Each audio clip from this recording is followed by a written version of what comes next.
అందరికీ నమస్కారం అండి. మనందరూ ఎదురు చూస్తున్న ఎలక్షన్స్ డే అయితే దగ్గరికి వచ్చేసింది. విత్ ఇన్ 2 days లో మన ఓటు హక్కుని మనం వినియోగించుకుంటున్నాము. సో మీరందరూ కూడా కంపల్సరిగా ఉపయోగించుకోండి. మన ఫ్యూచర్ కోసం, మన పిల్లల ఫ్యూచర్ కోసం, అలాగే మన స్టేట్ అండ్ మన నేషన్ ఫ్యూచర్ని డిసైడ్ చేసేది మనమేనండి. డైరెక్ట్గా మనం పాలిటిక్స్ లేము అని ఎవరు ఆలోచించొద్దండి.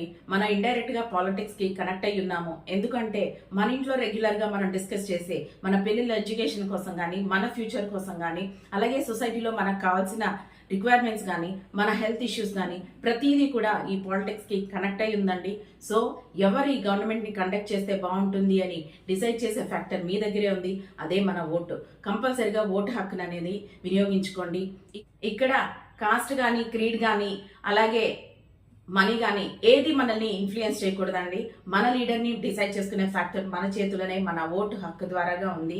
మనకి రెగ్యులర్గా చాలా యాక్టివిటీస్ ఉంటాయండి.